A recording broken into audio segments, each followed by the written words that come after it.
This government meeting is brought to you by Eastworks and our local cable subscribers.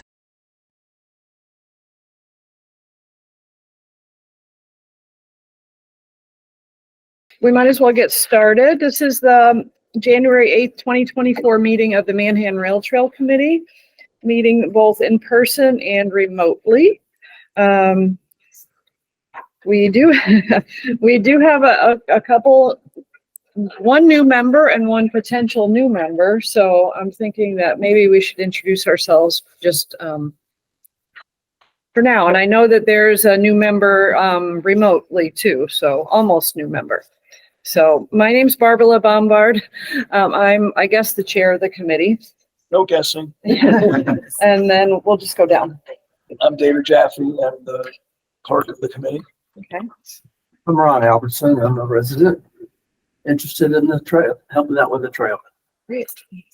I'm Lisa Ponce, member of the committee for a year and a half. Yeah. I'm Jeff Bagg. I'm the city planner. I'm not on the committee, but I'm here for a couple topics on the agenda.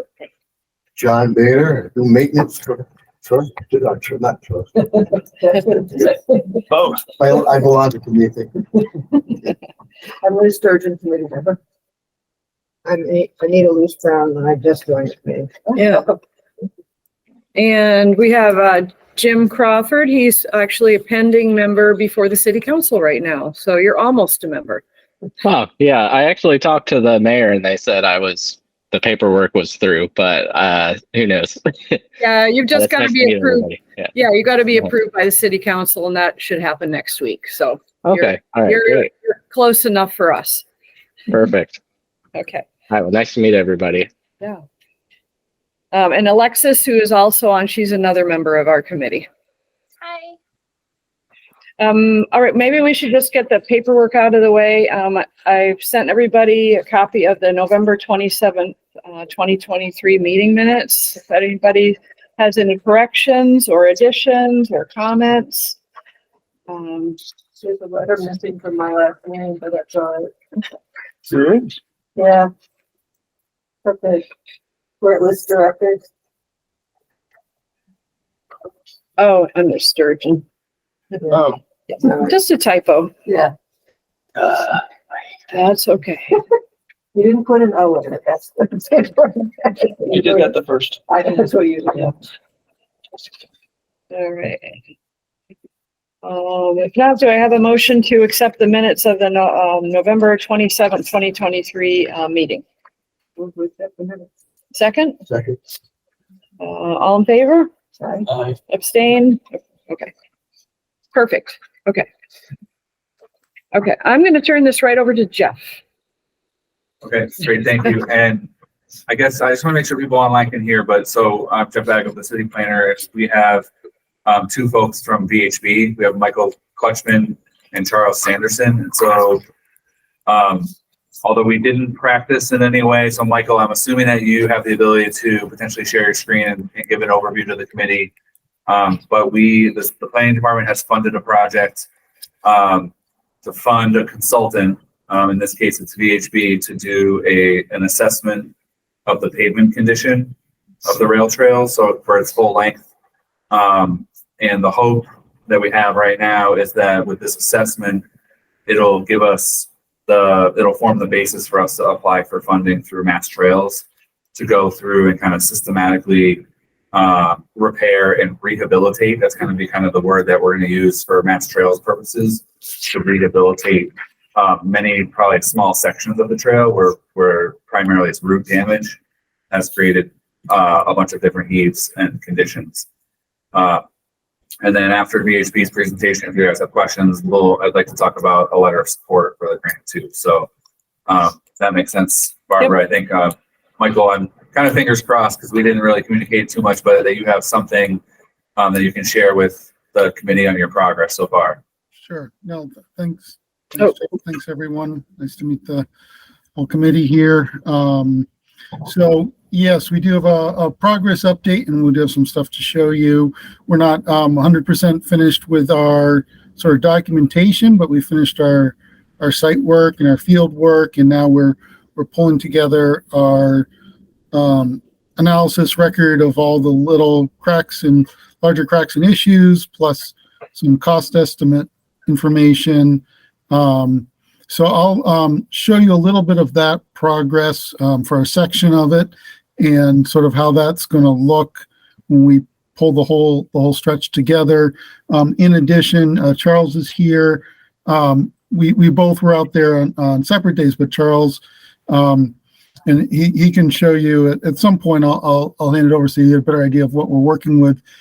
He was able, with our some of our newer reality capture technology, to ride the whole trail, and basically he can show you, he created, the most similar thing would be sort of our own version of a street view, like a Google Street View. So he had a 360 camera, so we can actually look at any piece of the trail we want at any time, spin around, look at the trees.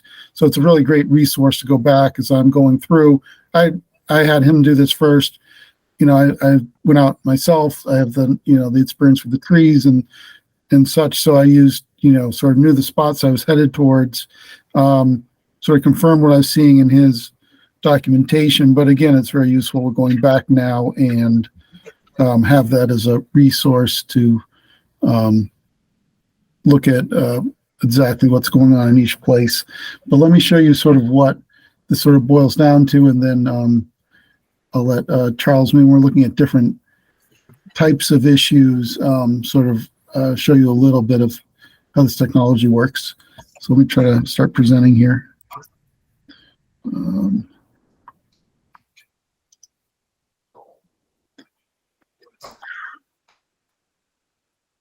Okay.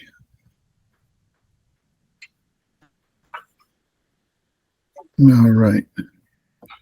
So hopefully you're seeing a map with white number with red numbers, dots. Is that? Can that be made more full screen? We don't want to do that. There's a way. There's a way, I'm sure. Apologize, Google Meets isn't the usual platform here, but I'm sure there's a way to do this. No. I think that's You can change your personal to spotlight the content instead of having everyone's pictures. That made it a bit better for me. Oh, okay. But Michael, you might want to minimize some of the like property palettes as well, just to focus on the content. But yeah. So let me. You need to make the other guy a co-host too. Yeah. There should be a way to. There's not. Okay. Those dots. So I've made this full screen on my window, but I think it's more how I'm sharing. So I'm going to stop presenting and try to share this again. See if we can do this. Did I make that other guy a co-host too? Yeah, Charles Sanderson, that would be great. Let me, how do I do that?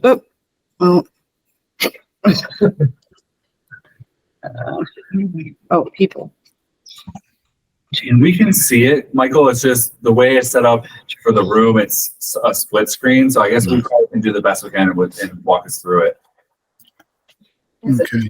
I would imagine that would. Yeah, if you could email the slide later, that would be helpful for us. Yeah. Okay. And this is again progress, but we absolutely can do this. Unless, we think there's a way to just show. There's not a way to, like.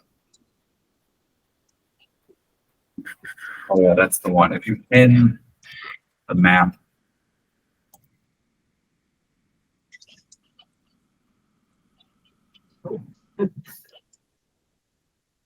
Or unpin the meeting picture, yes. Yeah. Get rid of that big. Oh, well, I would say. Okay. Well. But I can get close and maybe we can. There, So I can do that. So anyway, so what we have, this is one of 6 fold out sheets we will have that cover the whole trail, but let me zoom into that and maybe that's easier to see. So we're down at the Coleman Road end. And what we've done is over an aerial photo is we've laid out the length of the trail and given stationing numbers all along the trail to locate different issues. We did receive the 3 sets of construction plans for the trail itself, which was helpful, but they all had varying different stationing. So we started fresh and gave a fresh stationing. So the way this works is we've identified an issue, a crack, with a number here on the map, just as a key plan. And now what this relates to, so this isn't, all right, so I changed my, so let me share it again.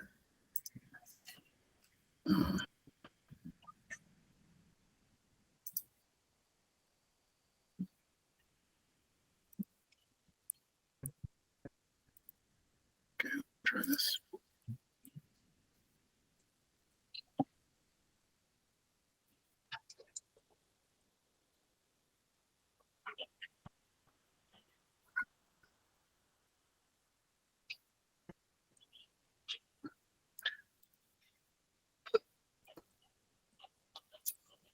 Elevator.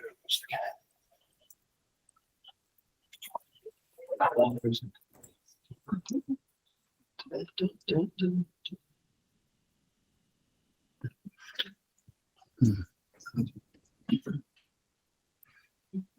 don't know if you're seeing.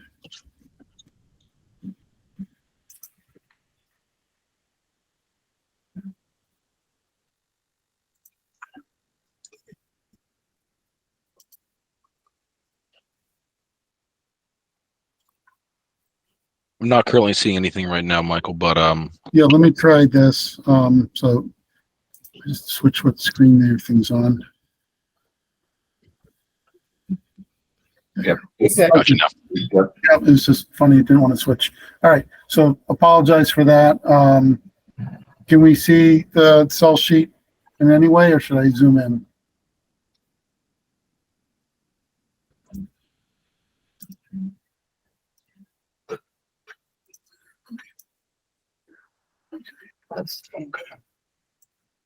All right. So again, if without having the other one on the screen, we've identified our first issue, numbered 1, that gets keyed to the plan. Its station location, and then just to sort of back up, we've categorized, them as different things, as minor cracks. Some have multiple cracks in one spot. There's some sinkholes, and we've differentiated. Some are just noted as minor cracks. There's not really evidence that there are tree roots are not heaving. They're just some deterioration. But then as we go down and look at the list, some are clearly caused by roots. Then we have a suggested, we're getting the cost estimate, I'll show you this, a suggested sort of repair scenario. So for minor cracks, we have minor crack repair. We can talk about that looks like. For some of the more major root cracks, there is heaving. We'll have a full depth trench repair. And then again, I'm blow this up so we can see it. Sorry for. Sorry, we've lost our main screen. Oh, okay, that's fine. So anyway, let me just, maybe I can describe it better. So basically we have a spreadsheet that details each issue. Right now we're up to on just that first sheet that's 1 of 6, we have 28 documented. I think overall we're up to 90, 100 documented repairs areas. And so that's what we have. So the spreadsheet will have a description of what kind of issue it is, recommendation for repair technique, and then we have a column for tree removals, root pruning, and root barrier, because on each location it's a little different. There are some areas where we're starting to see some effects from roots. The trees may be a very far distance, and so we're not really seeing a removal even within the right of way, but we do recommend that root pruning is done at the edge of pavement a little bit away, and our new root barrier installed. So those situations. And then we also have locations where there are some clearly impacts from trees, some black locust and maples in particular. And we would recommend, and we've noted the number of trees in each location that we're recommending are removed again. And then even so, putting back a root barrier in those locations along with root pruning any other roots we're not seeing. There are areas. So when we got out there, we noted a few things. There are areas that are clearly, as we said, the roots are the issue. There's also areas we've just noted that are maybe some settlement cracking or like some potholes, like sinkholes. And so we're noting at those as well. So you'll see the difference, because really for your repair list, I know our scope is really focused on the trees, but when we're out there, what we really notice is that there are some other repairs that aren't clearly trees, but we wanted to make sure you had them in your proposal. So just again, if we can't see the screen here, I can try to share it again, but I think if you can share the screen, we can see it. It's just that it doesn't project into the room we're in. So I think I see. I'm sorry. Okay. Let me try this again. there's no way to charge it, apparently. Well, I'd have to turn it up. I mean, I could.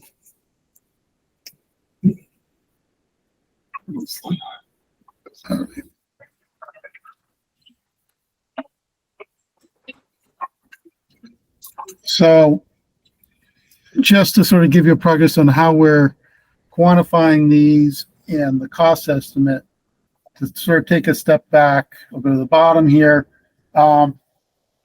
Right now we have 4 categories of repairs that pair with the different types of issues.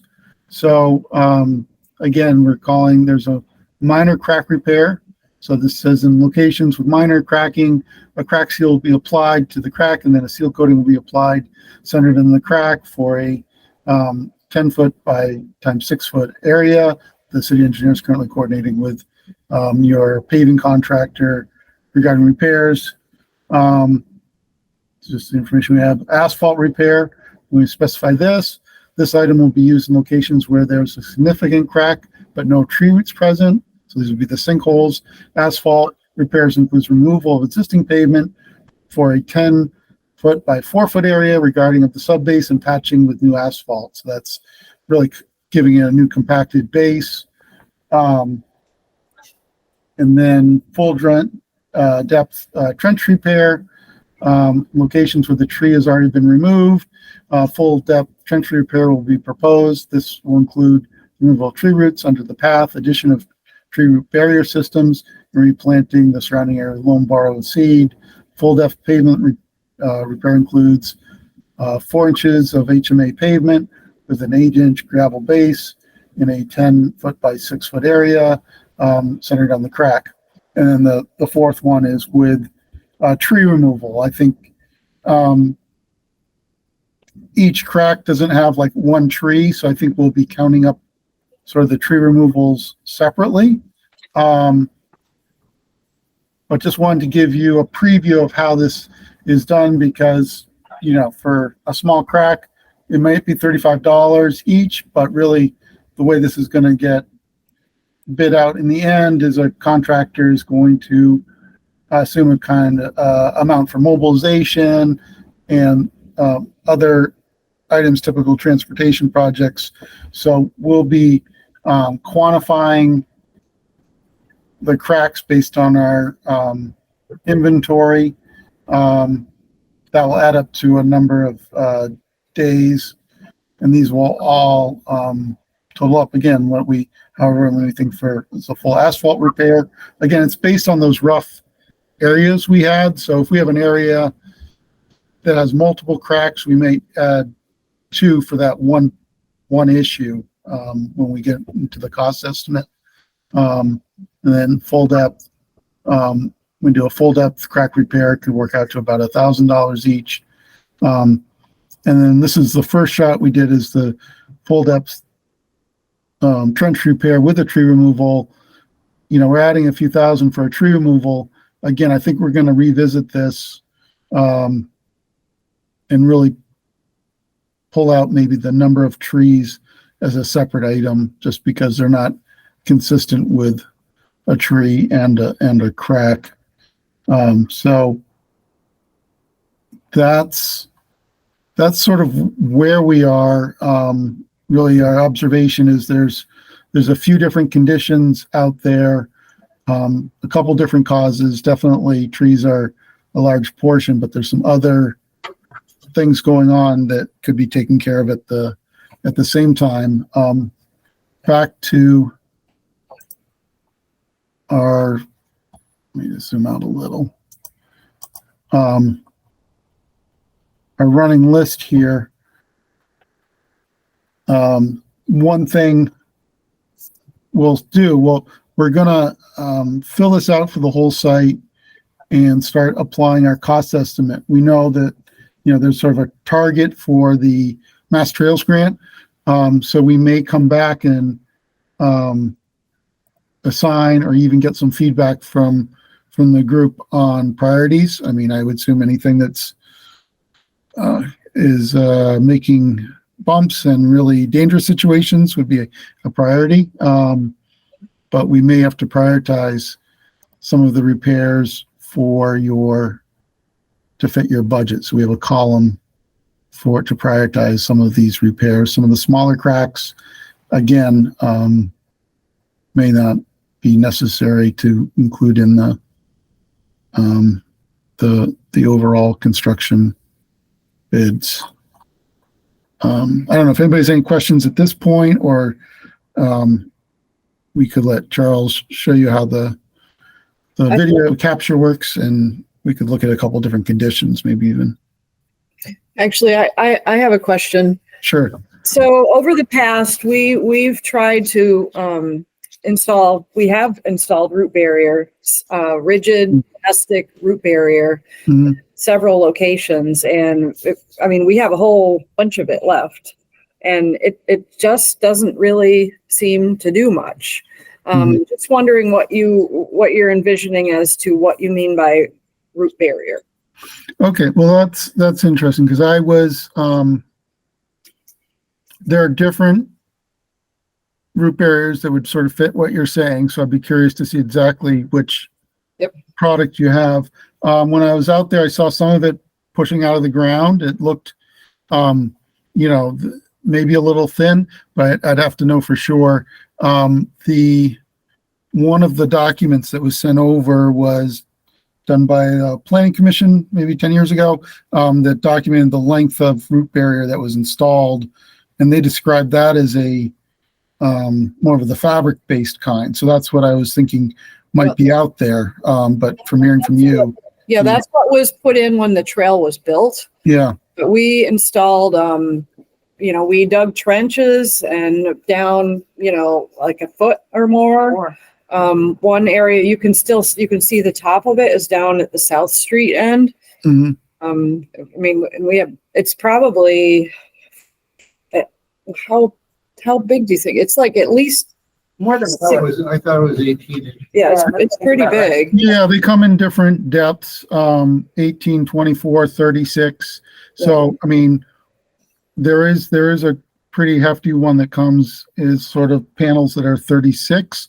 It's worth looking at.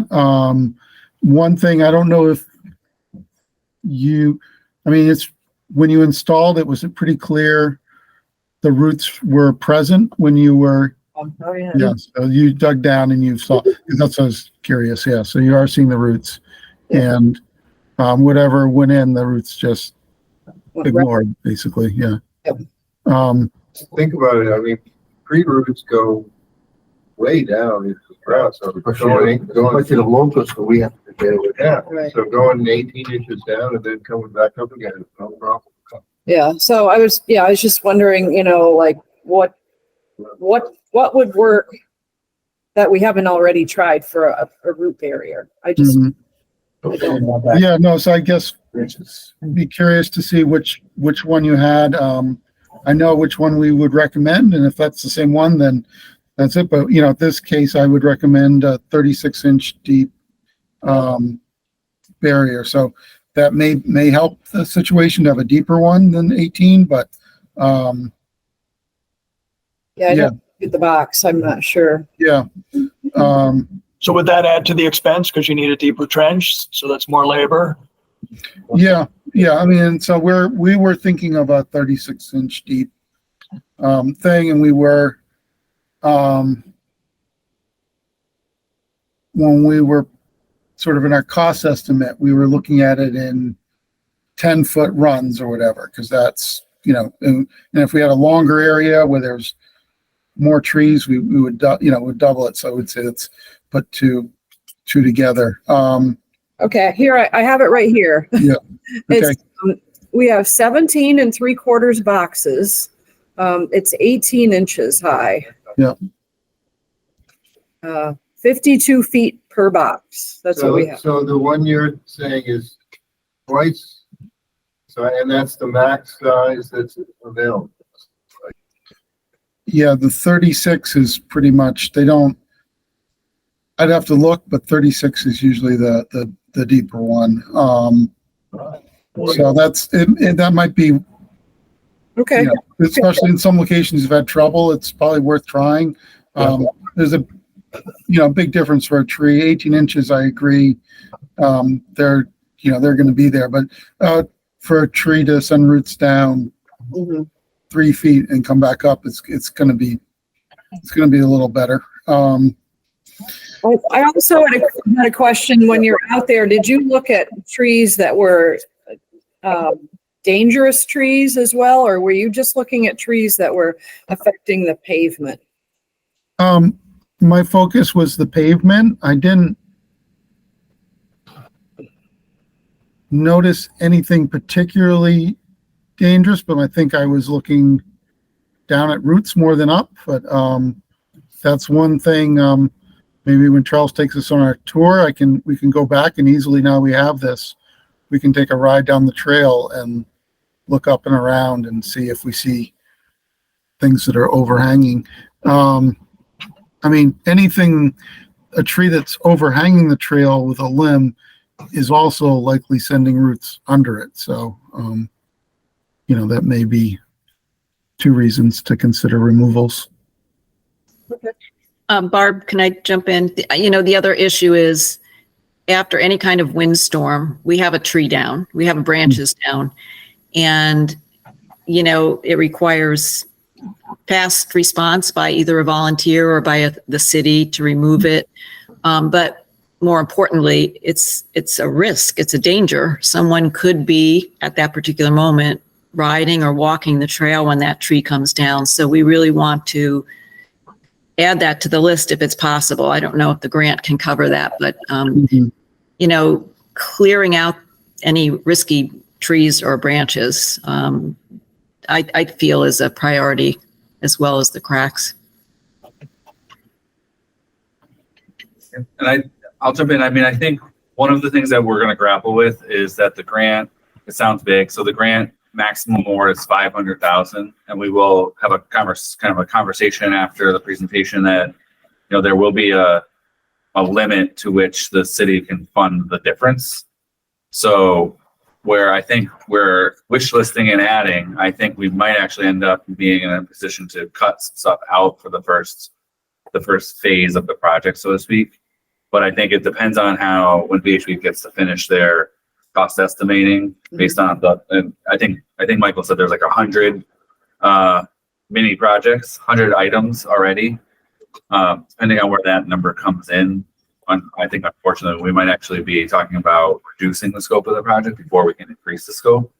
But maybe that's a conversation as we move forward, because I think dangerous trees are going to be easier to pinpoint and get money to do sort of throughout, rather than this is going to be kind of an extensive construction project where the company's going to have to come out and mobilize a bunch of different pieces of equipment to excavate for the tree barriers, to remove the pavement. So I think we do want to just try to stay focused on the biggest ticket items that we can get in this first round, and then maybe go back for hazard tree removal. But it depends on what the numbers look like. If it could all be funded with 600,000, then of course we would try to do it. But with 600,000, what will we be able to accomplish?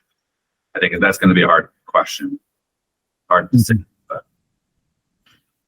Yeah, no, so thanks, Jeff. Yeah, because I think it will be up there, and that's sort of why we added that priority column in here. But to one of your point, it is a concern, and especially if we see some way to, there's any candidates that are really impacting the trail with the roots and potentially going to drop a limb, then that might bump them up the list, because that's, that does two things at once. So if there's any other questions, or you want to take a look at our reality capture, just it might bring up, if we see something, we could sort of talk about it. So Sure. Charles, you want to Yep. Let me make sure that I can. 5-minute tour? Gotcha. Yep. Do a quick run through. I can go on about this stuff for a while. So No, I didn't tell everybody that, but that's what I was saying. Yeah. So let me know when my screen is up for everyone there. Can is everyone? Yep. We'll see. Awesome. So yeah, one of the things I went out there when I've been doing a lot of our site survey stuff for a couple of years now. It's something I've been interested in, and just in conversations that our companies have with Autodesk and a lot of the new things that they can do. I wanted to test out the use of our 360 GoPro camera to not only take 360 photos or videos that we can, ride down the trail and sort of see the conditions as they exist now in like full 360 panorama. I also wanted to test out this feature where we can have geolocated photos in like full 360, like I think like 3K panorama photos that will be geolocated and basically make our own Google Maps. So after a couple of conversations with people from Autodesk, we came to this idea where I don't know if anyone saw me on I think it was December 6th or 5th. I was riding pretty slow down the trails with a big camera on my head, but the end product, at least one of the end products that I can show right now, is basically have what is, like Michael said, an impromptu Google Maps for the entirety of the Manhan Trail within the town limits right now, and we can zoom in. It's just showing how many photos I have in like a particular area, and obviously that gets more and more precise as we go in. But we mentioned down at the South Street end, but if we pick any one of these points, you can see the photo, go into it. Now, this particular software, Autodesk had originally made for some of their more vertical construction projects, so it's not exactly made for it's not as robust as like Google Earth yet, but we do have all these photos, and I'm still in conversations with Autodesk about maybe producing some kind of different deliverable for the stuff, something like this. But like we were saying, it does give us the ability to go through and at specific points where we know we might have an issue, go pick out the photo there, take a look around. The resolution might not be the best right now just because it's coming in over the internet like twice to y'all right now. But when I'm looking at these individually on my computer, very high quality, we can get a lot of info from the things we're looking at. So that's a quick little spiel. I don't know if there's any particular places people want to look at, but like I said, we've got the entire system of trails in the town mapped out like this, not only with these photos, but with, again, I think like 360 videos going out throughout the entire thing. So really enables us to get a more comprehensive view than we ever have been before in the same amount of time, if not less time. I think on my bike, I covered the entire thing in the amount of time it would take me to do, a quarter of that on foot. So was that used to basically kind of identify potential sites that you were then able to go back and kind of? Exactly. I spent 2 days out and I did the entire system in one day, and when I was, back at home uploading all this, I basically just ran through it quickly on my own, and then identified what the sort of more specific photos that we needed to take, that I needed to go back and get more close up, individual ones with the, we use an iPad in the field, which has an incredible camera. So, basically I use this as a first pass to establish an overall, picture of the existing conditions, and then got more targeted spot shots the next day based off of what I saw, what I saw myself and what I, saw upon review, after going through these photos. Can you go to the other project that has those photos? Let's go to South Street, because that one you did have mapped out each one. Yeah. And whenever you go back to the map, it puts you in the middle of the Pacific Ocean, but it puts me at the international date line, I think, for whatever. Is that what it is? Okay. Yeah, I think so. I haven't been able to exactly figure out what it is yet, but of course, the second I zoom in here, it's going to. I think my internet's having a little bit of trouble. There we are. But yeah, so we have, this was the one I put together of the targeted spot shots of, a lot of the cracks that we identified in the field and things like that. And from what I found, the geolocation on this is pretty accurate. I think it's more my phone, or I think it's more the iPad having issues than, the actual software itself. But from what I found, you wouldn't want to do property lines with this, but you can get within, a foot or two of where you're actually standing, which is pretty cool to see. Right. There's only going to be one that cracked that looks like that in that few feet. So I think, And I think, Alexis, you have your hand raised? Yeah, this is really exciting. I was just wondering if we can use it in meetings, because I feel like more than once we've been, or at least I have been confused about what we're talking about. Totally understand. So like I said, working with Autodesk to get a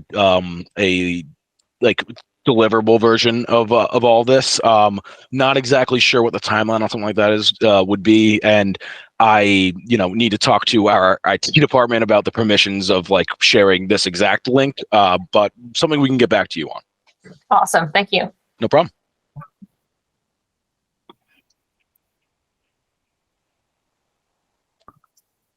Any other questions on any of this reality capture stuff? Like I said, I can talk forever on it, but don't want to waste too much time. Wendy, do you have any questions? You're the crack lady. Oh, you're muted. No, I think this is great. This is very, very useful. Even if we only get to do priority 1 sections, we'll still have this for later on, maybe the next round, Exactly. the round after that, and going forward, because these cracks aren't going to go away on their own. So this is great. Thank you. No problem. Yep, you're welcome. I have a question, and I think Michael alluded to the fact that you don't have the cost estimates ready yet.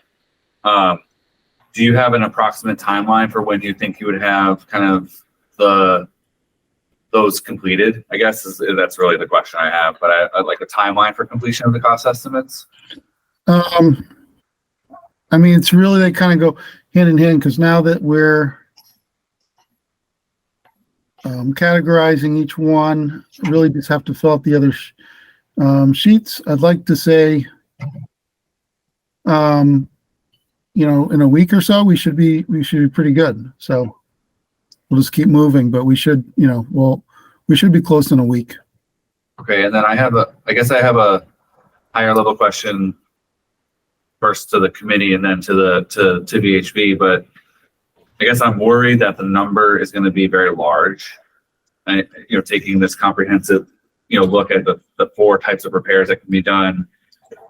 If we cannot accomplish everything all at once, we should probably be having a conversation about phasing it.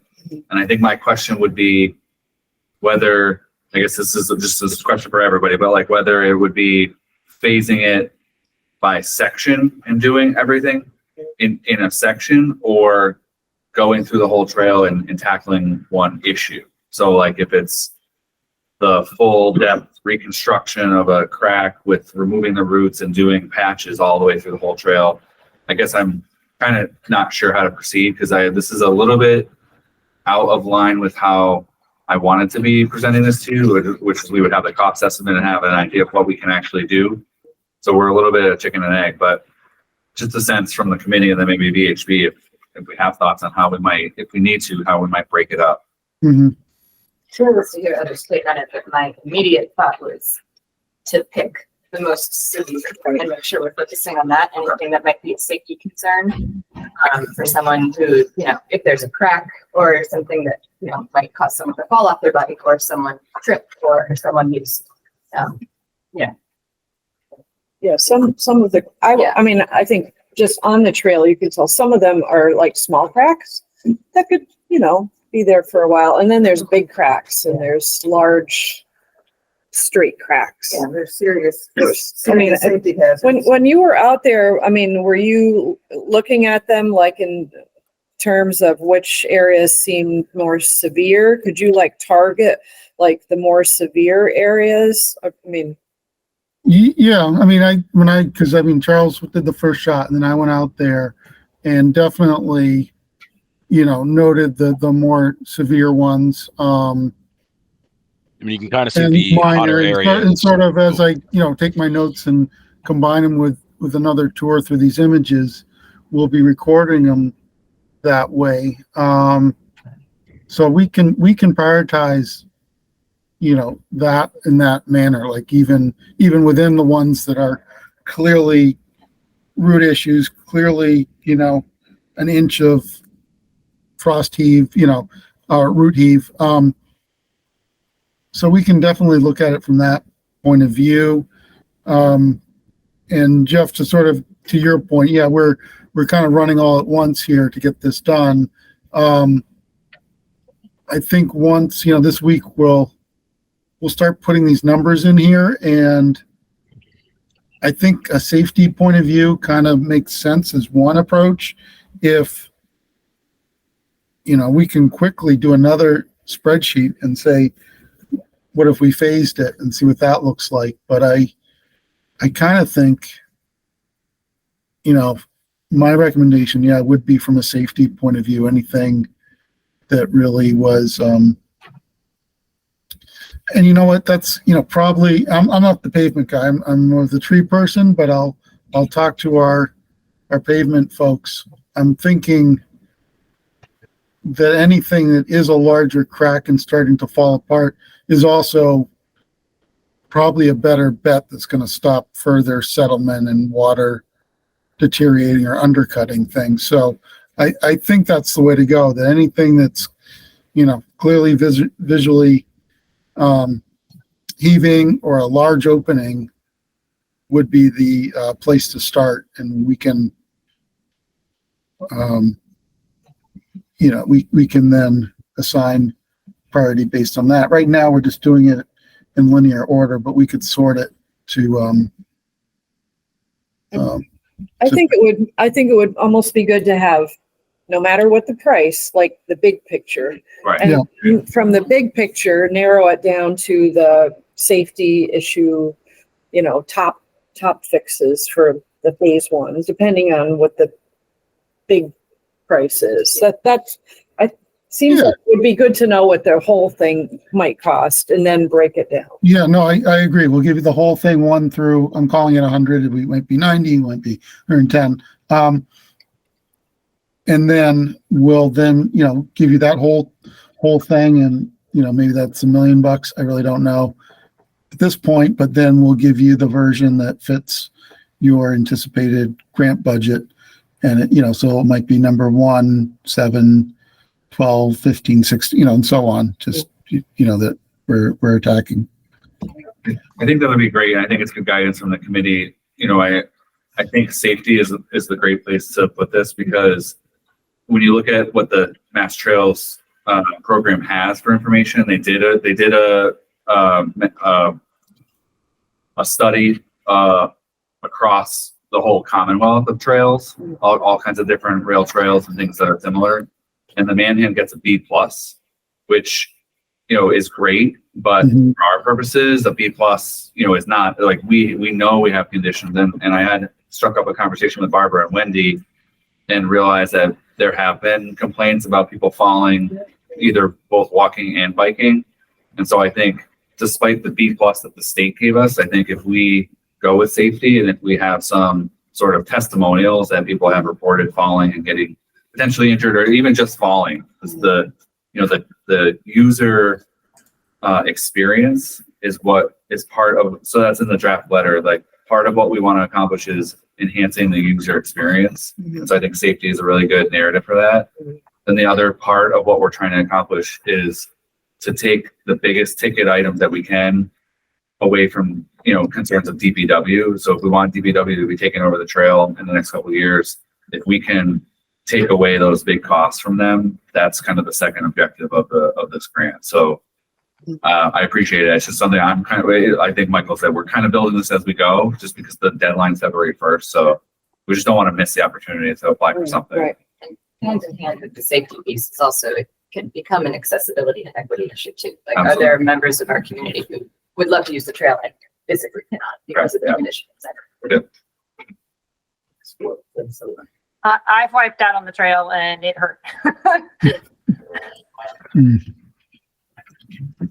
makes sense to have a little bit of an eye on both, because like there may be like some safety issues, and then just proximate to that, there's some other repairs. So if you're already repairing the asphalt, it might make sense to just extend it 8 or 12 feet or whatever it might be. And so, I mean, looking at also where some of the other issues are and seeing if you can sweep them in. Sure. Yep.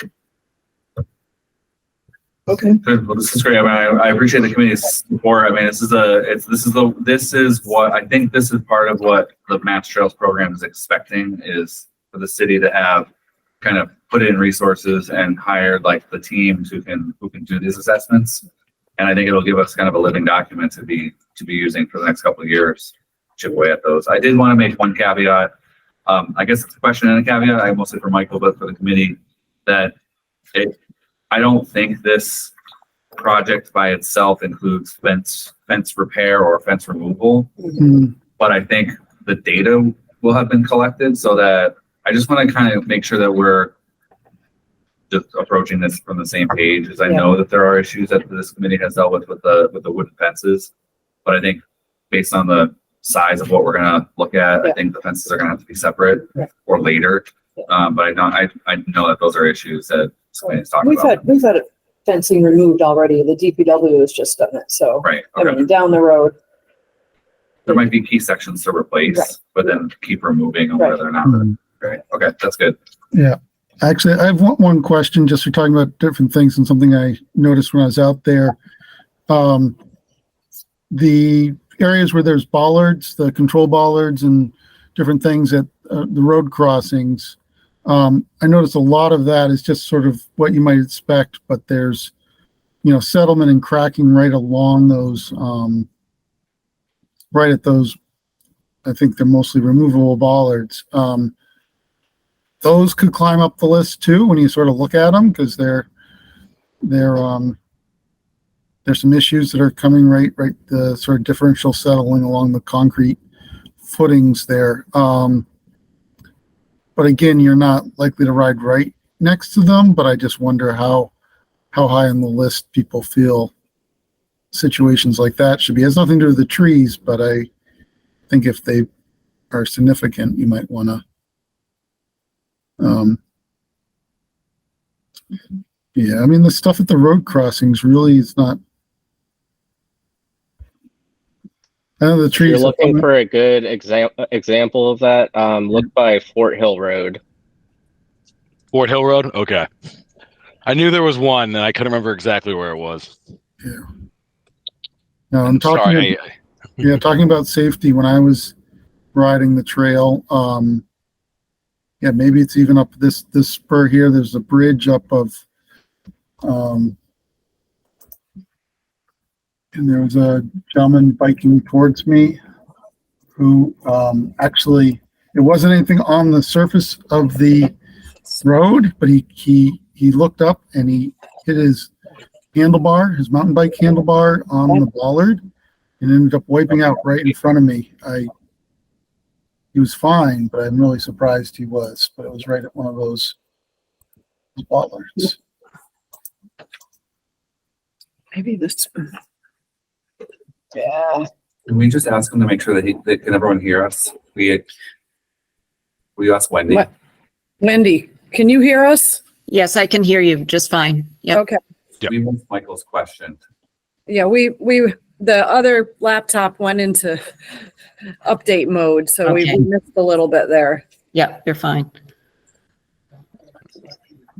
Yeah, so just, I mean, we've talked about these bollards before, but we've also had, I don't know if you told them about the 18-wheeler that decided to drive onto the trail.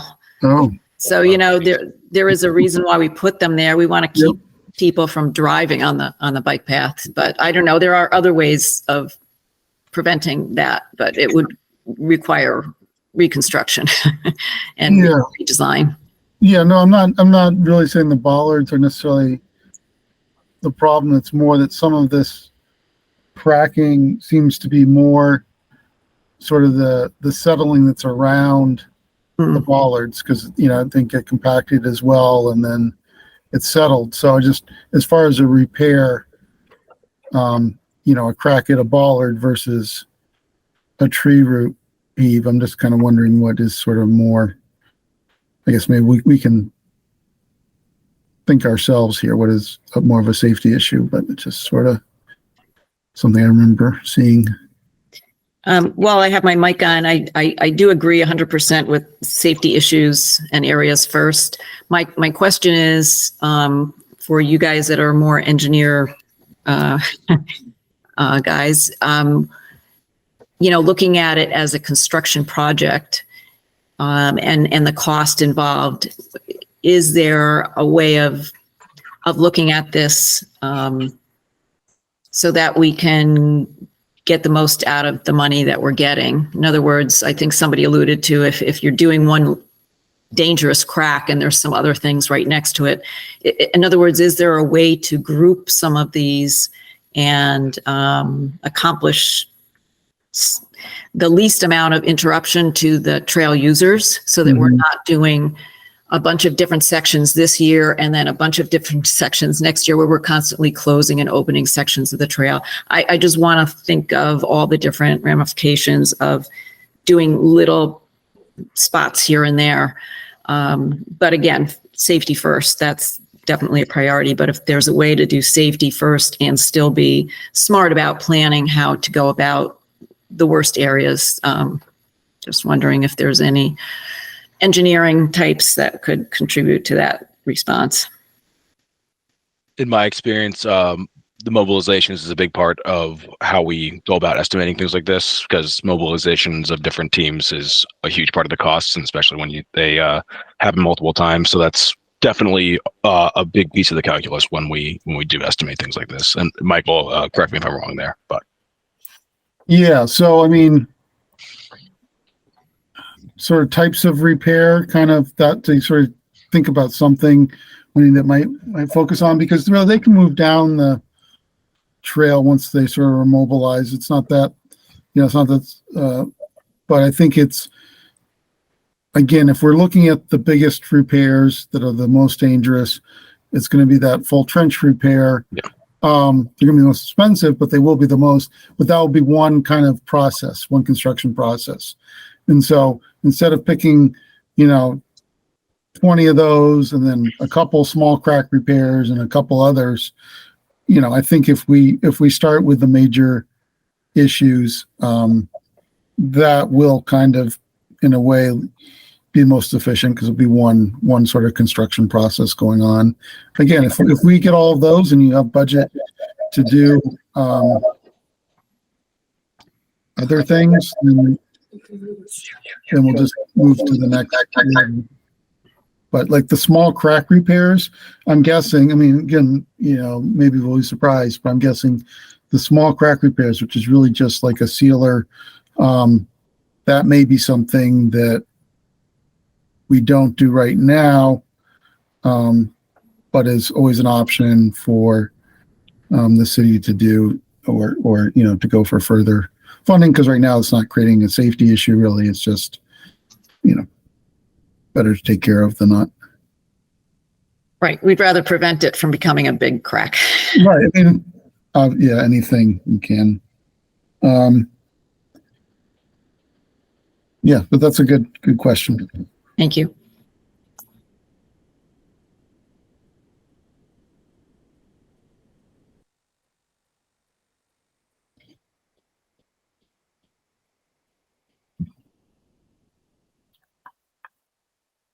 So I don't know if there's any other questions, but I did enjoy my trip down the trails. Charles did as well, and really glad we did it when we did, and we're not out there today because I'm pretty sure it would be hard to see anything. Can you hear us? Can you hear us okay? Yes. Got you now. Yeah, you kind of went away, but I think you're back. Yeah. Can I just ask a quick question of Jeff? Jeff, what is next step? We were muted for a second here. Yeah, I think Pay attention with you. I just had to practice run. That's the next step. So my understanding is with VHB, we have an opportunity to have maybe I think it's 2 more sort of virtual calls to just talk through how to take the next steps. I think that would be probably Barbara and Wendy, because this was the one sort of meeting that we had budgeted for to present to this committee. So I think we'll await sort of the cost estimates from VHB, and then I think we do have I'm assuming we'll have some decisions to make to figure out what we can fund in this first round. And I think the ballpark dollar figure that we've been using it for a placeholder is $600,000. Okay. So $500,000 from the grant plus $100,000 that we would go through city council. Free cash is what the mayor has pledged to kind of put towards this as the match plus some costs. So I think that's going to be the tricky part, is figuring out what can we do for $600,000. And then just because of the nature of the timeline, we probably won't be able to report back out to the committee before we apply. But I am going to go to city council next week, and we're going to be asking city council for a letter of support. So the letters of support will be from the rail trail committee, from city council, from the mayor, from the planning department, and from DPW, which we think is a pretty rounded, signal to Mass Trails that this project has a lot of support. Did our state senator's office reach out to you? Yes, we're going to do Senator Velas and Representative Carey. So that's kind of typical for how we approach it, but that's just the one thing that didn't quite line up is having a cost estimate for you guys at this point. But So does Mass Trails work where you either get what you ask for or you don't get it at all, or would they offer a lesser amount? It's what you said, is they'll either grant it or they won't. So it's $500,000 is the max award, and then the city has to provide a 20% match. But that's what we're hoping with the mayor's support, that we can add on to that 20% match and make it, a 30% match or something like that. Mm-hmm. Okay. Yeah, no, and I'll just jump in here. I mean, the more I'm thinking about it, bring up the safety and accessibility issues is really important for your, to help you get the grant. That's really, so in our, we're going to provide a report. I think we'll add some language on that, and also some photos that sort of demonstrate what our goal is. Jeff, I would suggest maybe a letter from the senior center too. I know that a lot of senior citizens use the trail, and they might have concerns about safety issues. Great. Thank you. Good idea. And also, I don't know, Alexis, maybe some of you're connected to a lot of other trail groups. I would think, we're part of a network, so anybody joining us would also be, I would think, supportive of this project. Yeah, don't we, are we part of North New Haven to Northampton? Have they started having meetings yet, or Yeah, because I noticed that like Southampton has a meeting at the same time slot this evening, and like there's not a lot of continuity between the various groups, and I was hoping to foster a little bit more of that.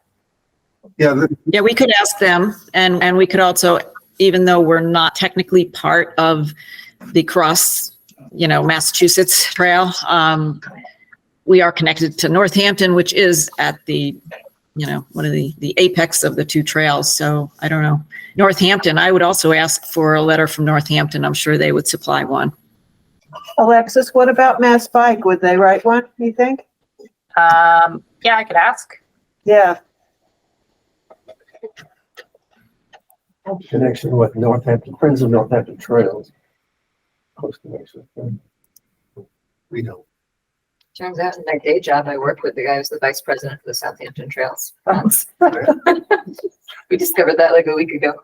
An organization. They have an organization now. Jeff, could we also apply for MassWorks if we don't get this trail? I'm sorry, this grant. In my experience, MassWorks is oriented at economic development, and I mean that in a sense that I think I realize that the trail is a form of economic development, but MassWorks is all about job creation and other types of projects. So I would say this is not a good fit for that. That's definitely why we targeted the Mass Trails program.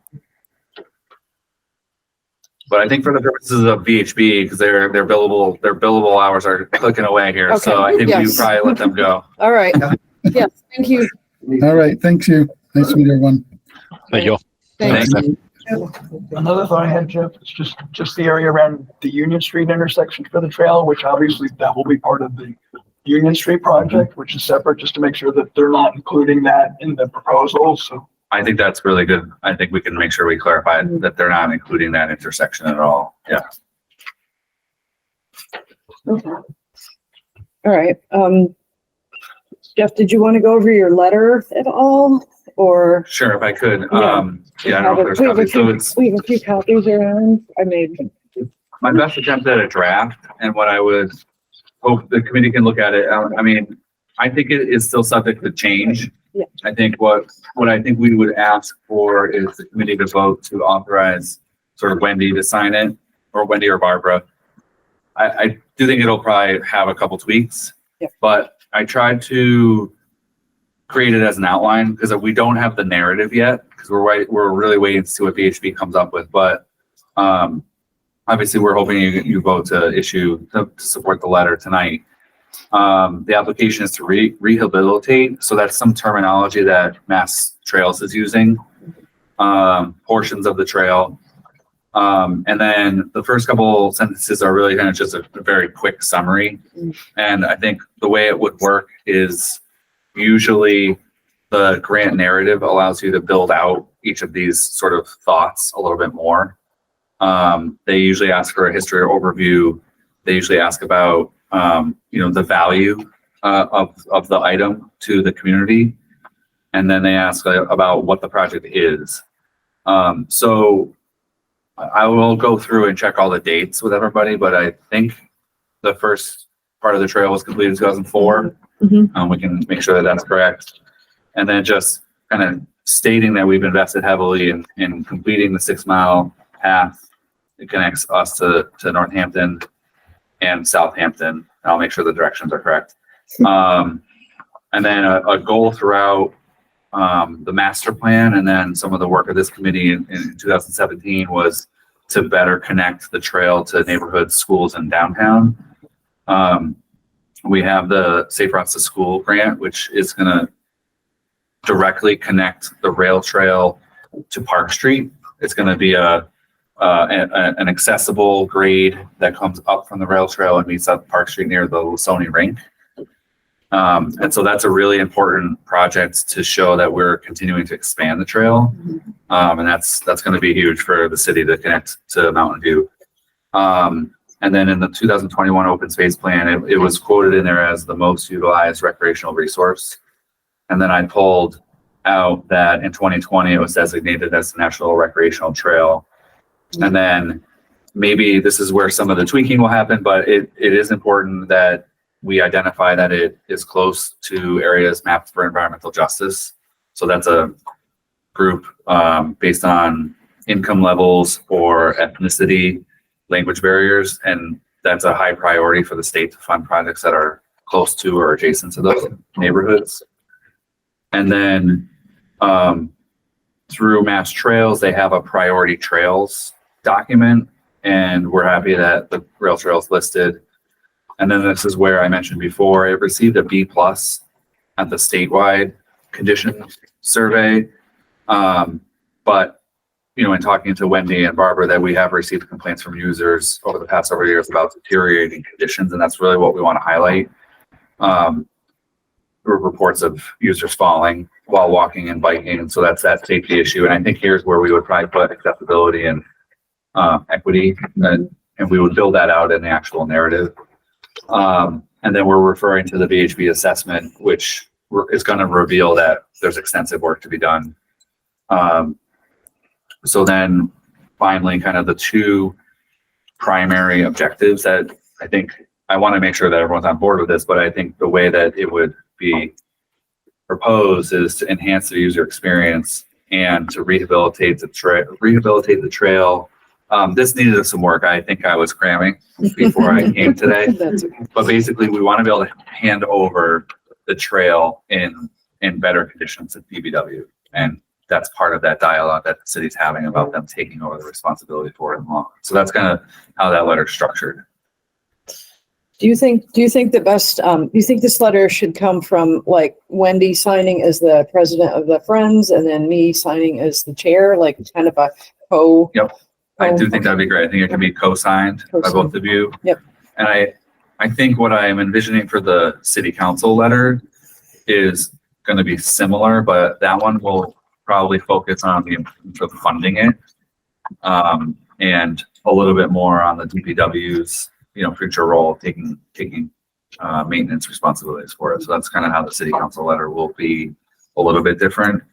Did you say the mayor's going to write Yes. one? So then the mayor's letter will sort of have that more of an umbrella effect to say that as the mayor of Easthampton, she supports, you know, all of these things that have to happen with the rail trail, one of which is the Mass Trails grant.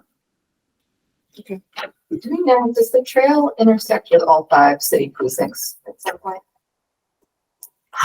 That's a great question. Barbara, I don't know the precinct maps very well. Precinct 5. Not 5, okay. Okay. Never mind. Is that the plains? That's the Plains. Okay. Never mind. I was gonna say, you could talk about how it's. But when it gets to the school. Yes, I think there, if there's any opportunity in the narrative to build that out in terms of which neighborhoods it connects to, we could take that opportunity in the narrative. This is hard to cram all of it into just the cover letter. Yeah. So the narrative, are you talking about for the grant application or for the letter? So the letter will be similar to this, and then the grant narrative has, you know, it's usually there's a character limit to each question, but that's the advice that they give is you have to really figure out what the question is and figure out the best information to be answering the question for. So that's something that we'll be doing over the next 3 weeks. To piece it all together. Who's actually doing the app? Are you doing the application Yep. So, with? Yeah, we getting so they said that they're going to have sort of a report and facts and figures, and then the cost estimate, and then I'll be writing the narrative on behalf of the city, and I'll be doing the submission. And then if we get it, the planning department would do the grant administration as well. Great. In the grant application that's being pursued for behind the mills, I know one of the things that come up was creating, rebuilding a bridge across the pond to connect to the new city neighborhood, which I would think would also be a lower income neighborhood. With including that somewhere that, you know, future plans, you know, are projected to. I think if there's an opportunity, yes. I think usually the question, I had the questions and I left them in my office, but usually there's a question about what has the community been doing to support the project, right? And so that's where we've had a long investment, and then there are usually questions about the future, like any expansion opportunities or what is the vision for it. And so that's when that would come into play. And then there is a specific item for maintenance.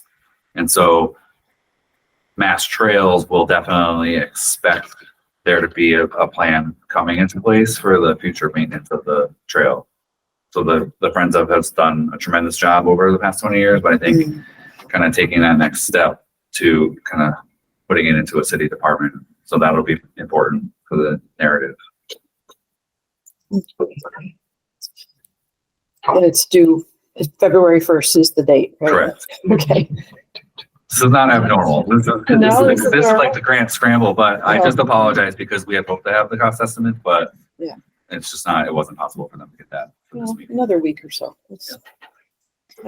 Gives you like a couple weeks. Oh, yeah. All right. All right. We have any other questions for Jeff while he's here?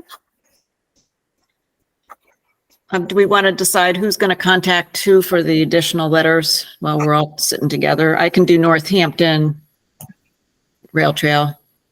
Does somebody have any connection to the senior center or know anybody that works at the senior center? They could ask for that one. I think I'm willing to do that one. Yeah. We'll go with the Council on Aging Director. Right. And make sure that she's comfortable penning a letter, but that does make a lot of sense.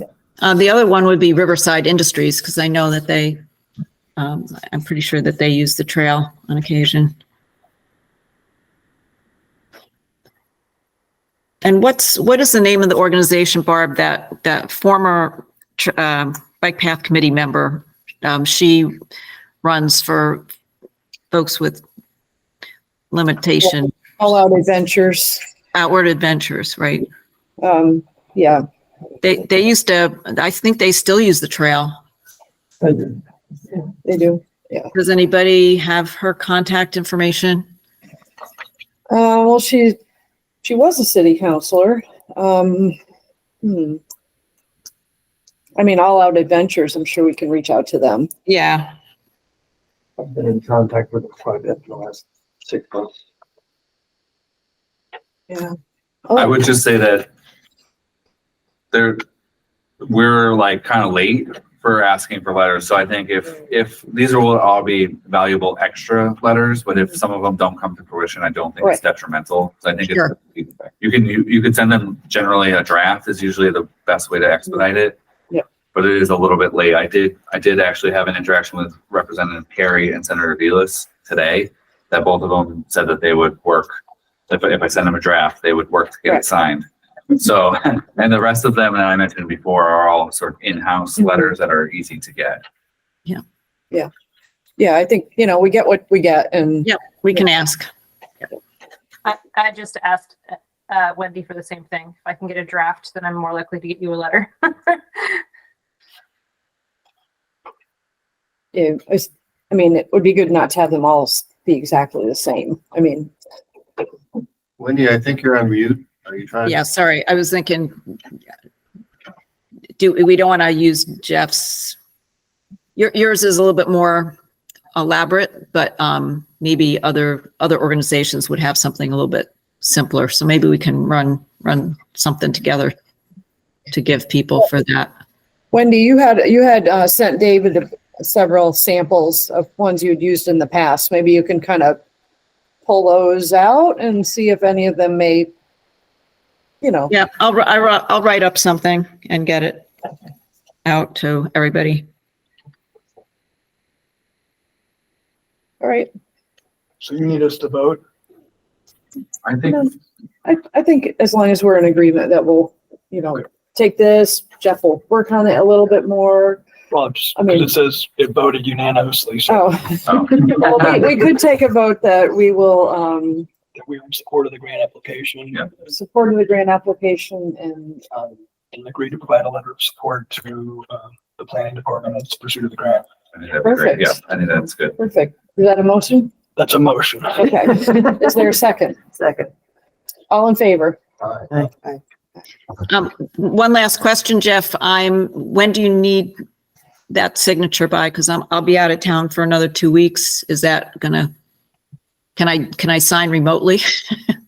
I think we could do it remotely if we need to. I think the next 2 weeks is fine. The way that I approach the grants is that as long as the wheels are in motion for the letters, I can compile them pretty quickly once we get them. So, yeah, I would say by like the 24th. Are you back? I think We come back the 24th. Right. We can make that work. That's Okay. the signature. Thank you. This was the important part. I wanted to make sure we gave the committee like honest information where we're at and start the letter process with you guys. So All right. Great. great.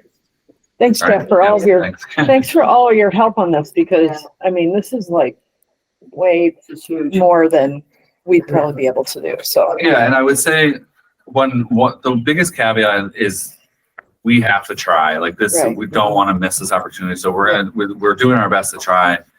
Mass Trails is super competitive. So I would just say that if for some reason we're not awarded, we're going to go back next year. I mean, I think this is for Mass Trails. So we are constantly looking for grants for different projects.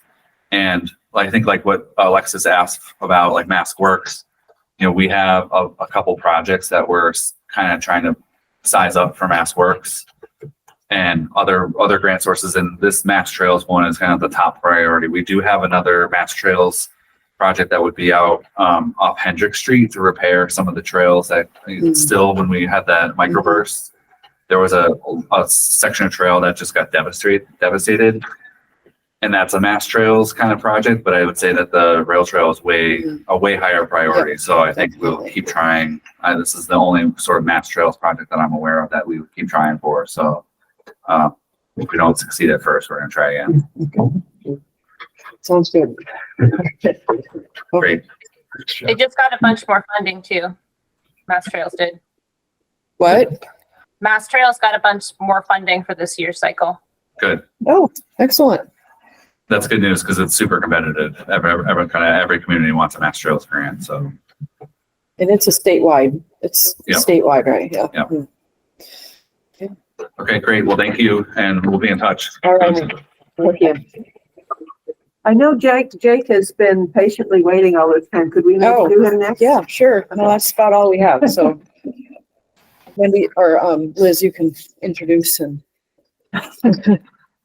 Jake, would you like to introduce yourself? Jake is our cartographer that's going to help us create a new map or update our paper map and our online map. Sure. Yeah. Thank you. So, hi, everyone. I'm Jake Lehan. I am an Easthampton resident and cyclist and also cartographer in this case. Professionally, I'm actually a GIS analyst. So I mostly work with map data and creating web maps and content, but I can also make a pretty good looking map. So I'm in the process of recreating the old brochure. I don't have a digital copy, but it's this old 6-panel rail trail. That's a real old one. It's originally from 2013. Initially, when the project was presented to me, I was potentially over optimistic, thinking that I'd be able to recreate the map with the existing project. But a lot of the files were corrupted, so I wasn't able to do that. So mostly what I've been doing is recreating the data that was there and sifting through Mass DOT, looking at their trails data, their roads data, and cleaning that up. So I figure after I'm done cleaning that up, I'll probably submit that to PVPC and Mass DOT just to let them know there's now a cleaner version of their trails data. I didn't really prepare anything to talk about or present. I do have a draft for you all to look at if you're curious to see what the roads data looks like.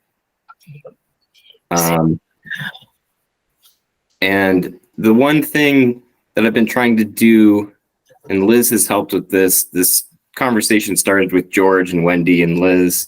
I think maybe even Alexis was involved. It looks like I can present now. Yeah, I can do a screen share. The question that I had was like, what are we trying to show with this map? Because in the old version, the map had underwriters, And so it was like a tour of the underwriters, their location. But without underwriters, there's a lot of blank space on the new map. And so I'm showing every panel on this has underwriters. I think there's something like 27 total. And I'm not saying that we need underwriters. So now I think the directive that I've gathered is that this map should help people bike around town. So I've been mapping schools, for example. Like, how would a parent look at this map to try to help their kid get to school? So it's also including the lanes on roads, or roads with bike lanes. I don't know if that's appropriate for this group as well. So can I ask that question? I think it is. Definitely. Yeah.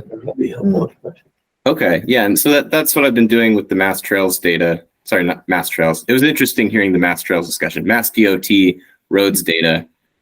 Let me stop talking and pull up a screen share.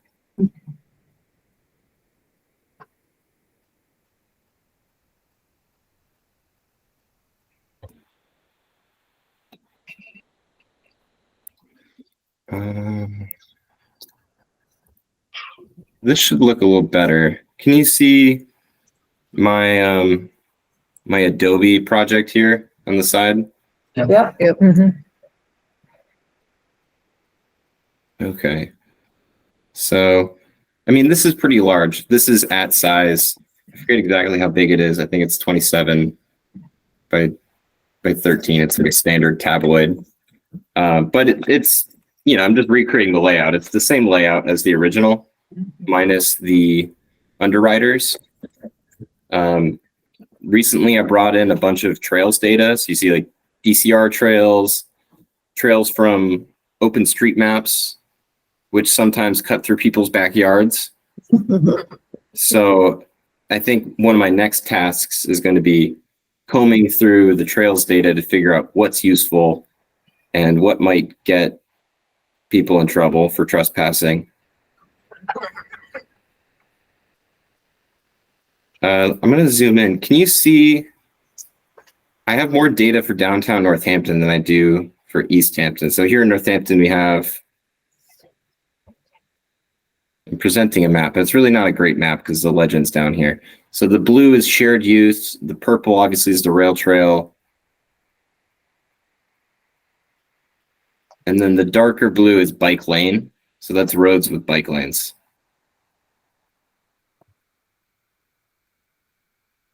What are all those little red squares? Those are all schools.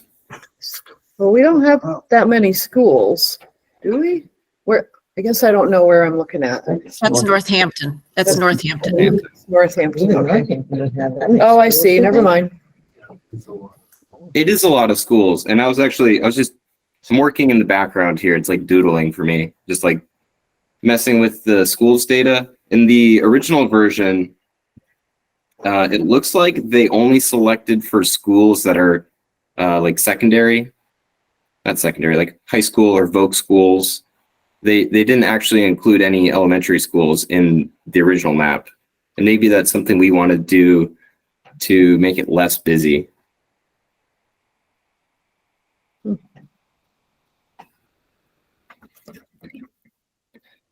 But as I'm making this and thinking about how would we encourage people to bike around town with the bike lanes and the rail trail, I think of places that I bike to, like grocery stores. Do we want to single out any individual grocery stores? And is that fair if we're pointing out certain businesses and not others? That's tricky. Yeah, I would steer. I think you should steer clear of that. That could be difficult. I think if, a lot of people, if they're local, they know where those are. And if they're visiting, they're probably more interested in just riding the trail and seeing what's right along the trail. And maybe the breweries. No, I'm just kidding. I don't know, Wendy. No. We want to encourage people to get off of their bike and see downtown.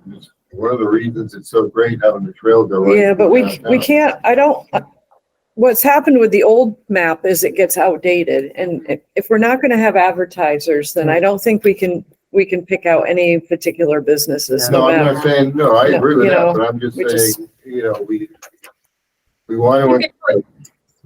You could put like cultural district or municipal buildings like City Hall or the post office. And I love the calling out like the Audubon or Mount Tom or places that you could bike to. And then, so those, like when you go to parking lots to a lot of those parks on weekends, the parking lots are full. So if you can encourage people to bike to the Audubon or Mount Tom instead. And the other thing about roads with bike lanes, I mean, that's constantly evolving. Like Union Street will have them when they're done with that project, maybe as soon as next year. And then Route 5 is another proposed one. So, I mean, we have to be careful. I mean, my worry would be that we're misleading people into believing that if there's not a bike lane shown, then there isn't one, when in fact there may be one sooner rather than later. So I don't know. But that's true in any map. It's always a point in time. We can't not put them on the map because. If we know there's going to be one, at least we could put maybe a dashed. Yeah, proposed. Oh, okay. Well, Or something.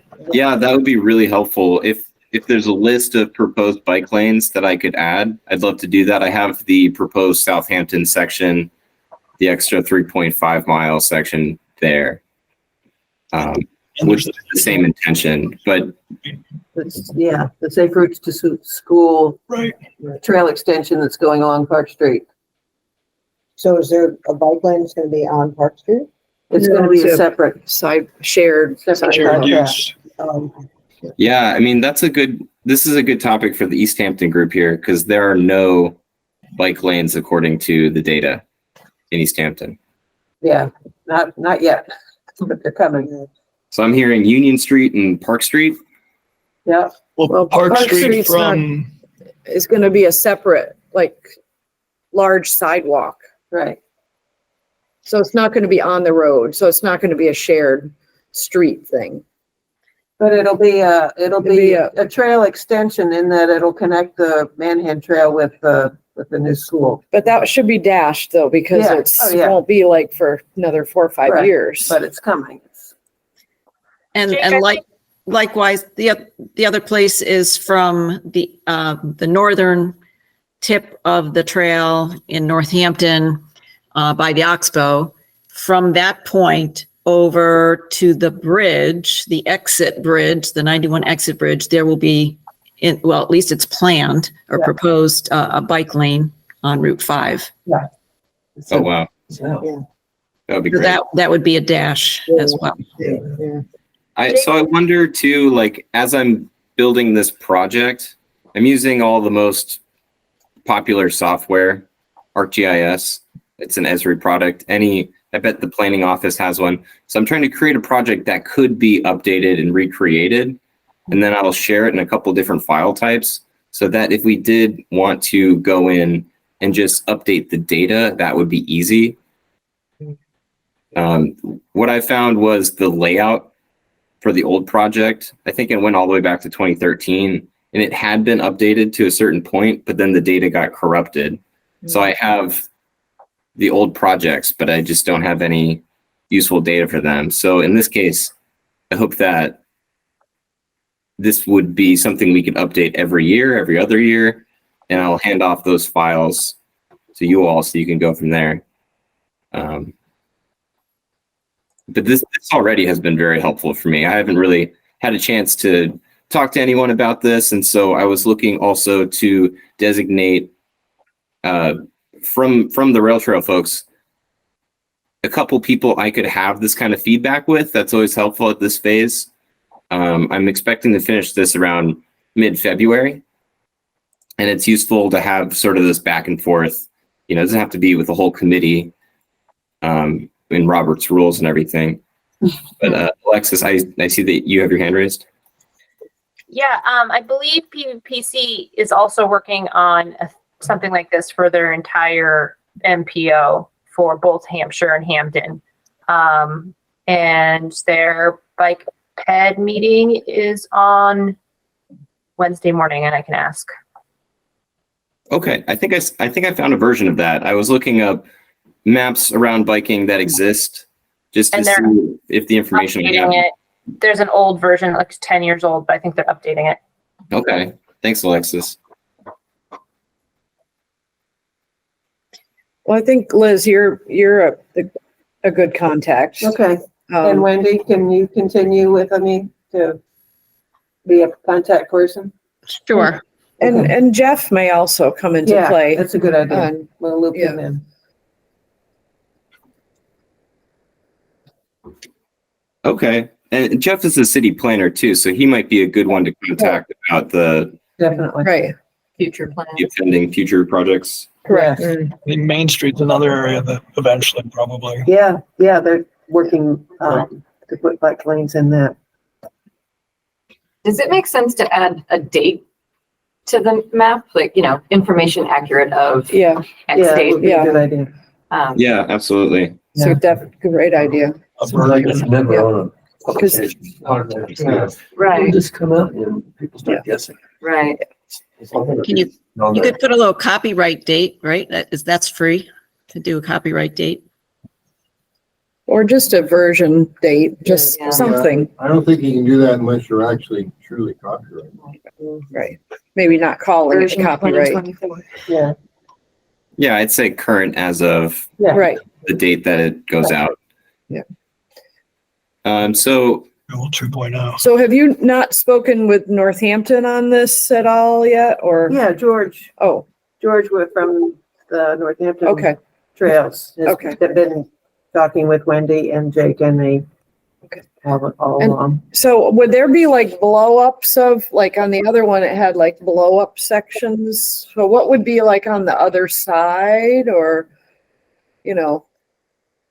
that's something I struggle with too, because the blow up, it doesn't really, you can look at it here. It doesn't do a whole lot more than the large map does, but it was very helpful for the sponsors. Because then you start getting more accuracy with like building placements. Originally, I had pitched that it would be this wide and it'd be one big map, and it would show all the way to Amherst. But I'm not sure, where the groups draw their lines. Just because that shape fits really well, you can see that in the inset map here. That shape works well in like a large landscape view. But we can do blow ups on either side, and they're going to be, let's see, each blow up would be 8.5 by 11. So it's a large space to work with. Yeah.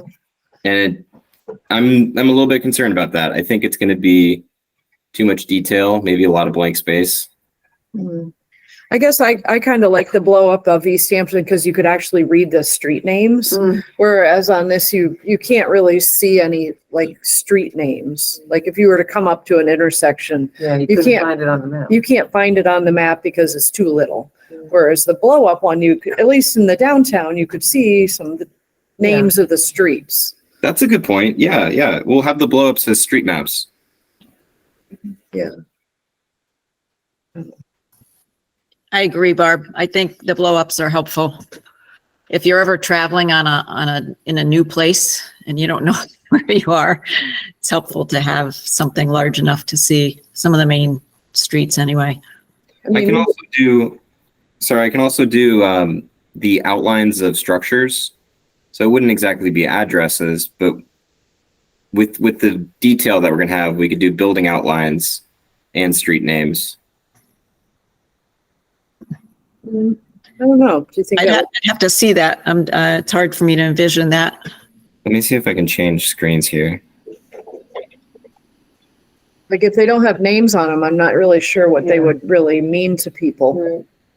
Yeah, it might be too busy. Yeah, I have to mess around with that. I haven't actually spent time with that version. So here's the project I'm working from.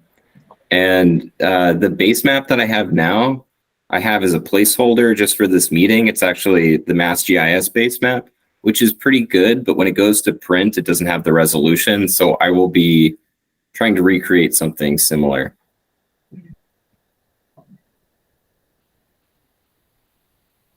So, well, their version has the tax parcels on it when you get this close.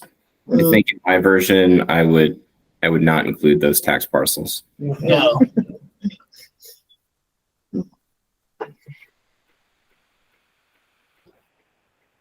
Just committee members. Yeah. Base maps are a whole thing. I haven't created too many base maps. I understand how to do it. But MassGIS is really proud of this product. And it's basically a static tiled image that changes as you zoom. So it has like different displays as you zoom in. And so I would have to create another version of this.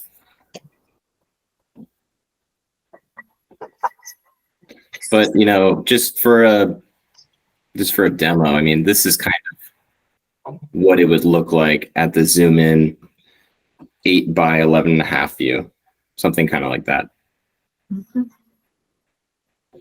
Alexis? So I know when I'm biking a new area, the two things I'm most concerned about are bathrooms and snacks. So without calling out individual businesses, is there a way to be like an ice cream cone or like a toilet stall in order for people, like you could call out the library as a bathroom location or something like that? I think having public bathrooms on there would be real helpful. You know, whether it's a public safety complex or any place that we know, the municipal building, any place that we know that people could come in and use the bathroom. The only problem is they're not open all the time. Even the Millside Park ones. Oh, I know, but Yeah. at least there are public bathrooms there. And parking, of course. Yes. Parking is important. Yes. So maybe that's something we could review later outside the meeting. If I sent the draft that I have as a PDF, you all could look this over and mark up any locations for additional parking or bathrooms. Definitely. Okay. I'll say that I brought in a bunch of data from OpenStreetMaps just to see what there was, and they didn't have very much for bathroom amenities. I don't think there were any bathrooms pointed out. And this is a crowdsourced map, OpenStreetMaps. All right, well, I don't think I have anything else. Do you all have anything else for me? I don't want to drag your meeting on too long. Well, this is great, though. Thank you very much. Yeah, thank you. Appreciate it. Done a lot of work. Yeah. Thank you, Jake. Yeah, thank you. It's been fun working on it. John? I just wanted to note that there was a typo. I don't know if this is a draft, though. Oh, it's a draft. Where's the typo? It says little instead of litter. Oh. But that was probably spell check just fixing it. That's funny. Good catch. Yeah, I mean, I made this draft while the consultant was talking. Oh. Nice. Well, thanks. Yeah. And Keep us posted, It's and great. you know how to reach Wendy and George and me. Okay, yeah, you can expect more back and forth from me in the near future. I hope to finish this up before March. Great. Great. Yeah, and if you're interested in attending meetings, keep us in mind for next month. Okay, yeah, I mean, I hope to present a more formal version of this. I'll have to send this to print and see how it looks. So maybe I'll have a print copy in late February. All right, well, I'll let you know when the next meeting is. And Okay. and make sure you get on the agenda. Great. How regular are you meeting? we usually meet once a month, usually more towards the end of the month. This was kind of we wanted to have time before the Mass Trails grant deadline. So usually it's a little later in the month, and usually it's on a Monday. Okay. I think that's why I haven't attended before, because usually I have a meeting the first and third Monday. So I can't make it. Okay. Well, maybe we Can can do the 4th, try maybe. and, yeah, we can work around that. Okay. Great. Thank you. Yeah, thanks a lot, Jake. Thanks for the feedback, everyone. Have a good night. Good night. All right. Whew, great. Wow, a lot of good info tonight. So I think we've talked about the map and the trail maintenance. Just so everybody knows, the mayor just put out the budget letter a couple days ago. So I think I'll be looking to meet with Greg. We need to start figuring out what the DPW is kind of willing to put into their budget for next year. So that discussion will need to happen soon because the turnaround on the budgets are pretty quick this year. So yeah, so just an update on that. I can really quick share. Alexis and I met with team members from Senator Vilas's office last month. And the mayor didn't sound overly concerned at the cost of one of those motorized vehicles to help us maintain the trail. But one thing that the two staff members we talked to mentioned was that in like April, May is when the senator will be submitting potential earmarks for the state budget. And he could, if we have like a cost estimate for one of those, he could see about submitting an earmark to cover the cost of one of those vehicles. No guarantee, of course, that it would make it into the final budget, but as Jeff said, you miss 100% of those swings you don't take. Yeah, I think another, I mean, I'm looking at, I would love to have them at least take over the trash pickup. Whether we still contract out mowing, but I think also the 1 or 2 staffers that, like at least one staffer added to the DPW budget that's focused on the trail would be really good. And if that person comes on, it would be really nice for them to have a way to get around on the trail. Yeah. So. Just things that they did say was what makes it really helpful for them to submit for successful earmarks is like a cost estimate. So any of the estimates that you had, Barb. Yep. And I think Greg, the DPW, they would be helpful too. I mean, and compared to what the fire, DPW, police ask for from money that comes from the budget, this is not anything huge. So, but I think it is going to be something that if there is somebody that's added to the staff, they're going to need a way to get around the trail. They really are. So, okay. Anyway. Barb, just one last quick thing.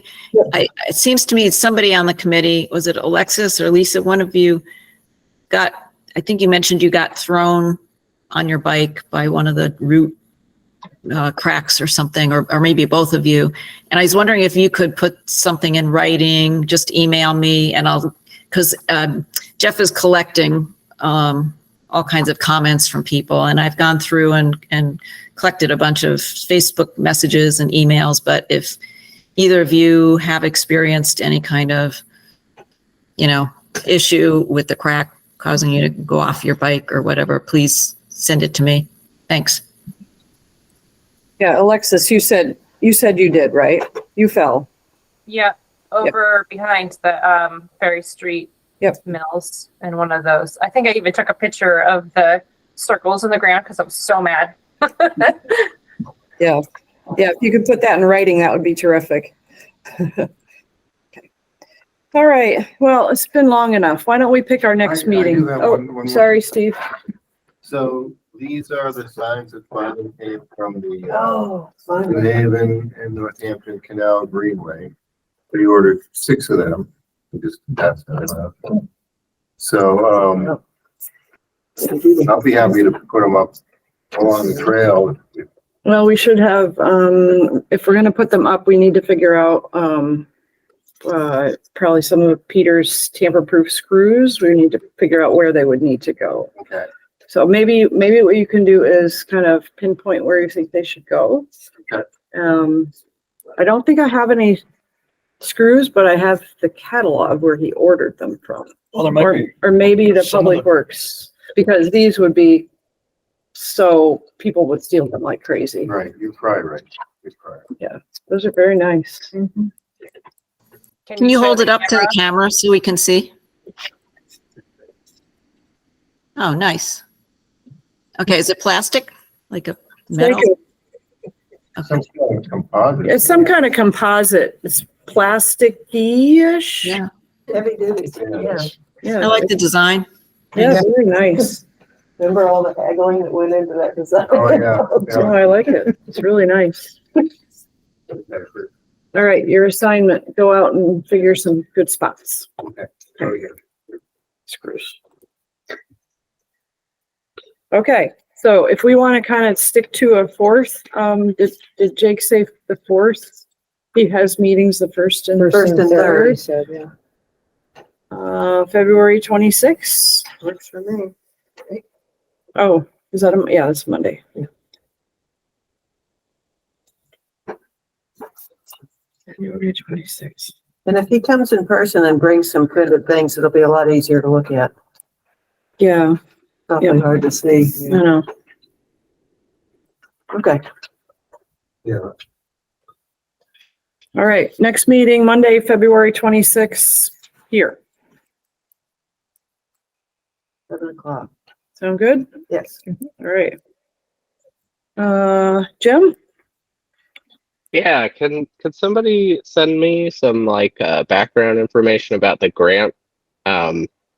Is there something in writing about what the application is, or I heard something about 600,000. Is that about what you're looking for, and what are like in what context, like what's covered by it? Well, it isn't put together yet, but it's going to be, okay. It's going to be for trail rehabilitation. Okay. But nothing's written out yet. Nothing's written out yet. Okay. That's But what you're about to submit. Well, Jeff will be working on it with the consultant. The deadline to apply is February 1st. It's a I see. once a year application that you can file. So, although, well, Jeff, his letter contains a lot of good information. If he sent an email version? He just sent it to Wendy and I. Okay, Yeah. yeah, maybe you could send that to. Yeah, so Jim, the story is that we're looking to kind of hand over the maintenance of the trail to the city within the next couple of years, phasing it in. And what we want to do is get the trail in as good a shape as we can. And so this is an opportunity to get a pretty good amount of money to do some of the major repairs that we've really been concerned about for a long time. You know, Right.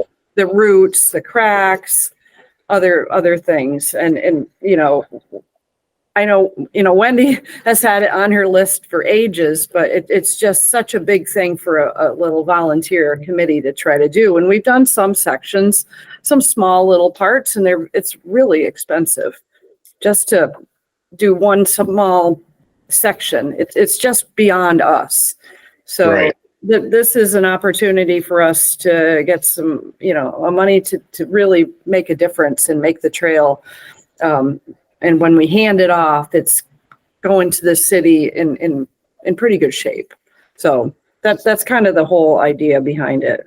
And, Jeff, he's the grant guy.